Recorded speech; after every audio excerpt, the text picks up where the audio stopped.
Hi friends, ವಿನೋದ ಕಿಚನ್ಗೆ ಸ್ವಾಗತ.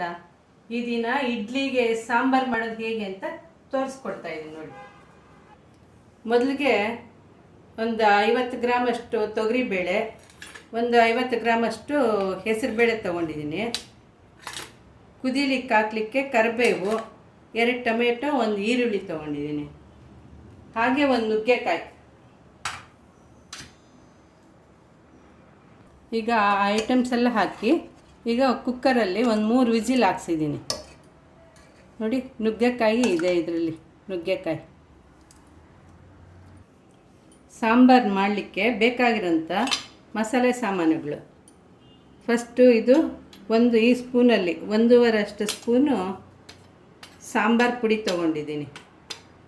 ಮನೆಯದಾದರೂ ಪರವಾಗಿಲ್ಲ, MTRದಾದರೂ ಪರವಾಗಿಲ್ಲ, ಇದು ನಮ್ಮ ಮನೆಯದಿದು.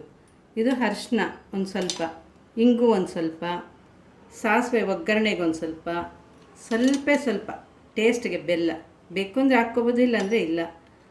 ಒಂದು 3/4 ಸ್ಪೂನಷ್ಟು ಉಪ್ಪು, ಒಂದು ಚಿಕ್ಕ ಗೋಲಿ ಗಾತ್ರದಷ್ಟು ಹುಣಸೆಹಣ್ಣು,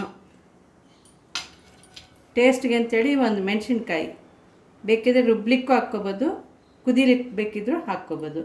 ಒಂದು ಸ್ವಲ್ಪ ಕೊಬ್ಬರಿ ತೊಗೊಂಡಿದ್ದೀನಿ. ಜಾಸ್ತಿ ಕೊಬ್ಬರಿ ಹಾಕಿದ್ರೆ ಅದು ಗೊಜ್ಜು ಥರ ಆಗಿಬಿಡುತ್ತೆ. ಸ್ವಲ್ಪ ಕೊಬ್ಬರಿ ತೊಗೋಬೇಕು. ಇದರಲ್ಲಿ ಅರ್ಧ ಭಾಗ ಕುದಿಲಿಕ್ಕೆ ಹಾಕ್ತೀನಿ, ಅರ್ಧ ಭಾಗ ರುಬ್ಲಿಕ್ಕೆ ಹಾಕ್ತಾಯಿದ್ದೀನಿ. ಇದು ಸ್ಮೆಲ್ಲಿಗೆ ಕೊತ್ತಂಬರಿ ಒಂದು ಸ್ವಲ್ಪ. ಈ ಗ್ಲಾಸಲ್ಲಿ 3 ಗ್ಲಾಸಷ್ಟು ಸಾಂಬಾರು ಮಾಡ್ತಾ ಇರೋದು. ಇಷ್ಟಿಗೆ ಅಷ್ಟು ಖಾರ ಪುಡಿ ಅದೆಲ್ಲ ಸರಿ ಆಗುತ್ತೆ.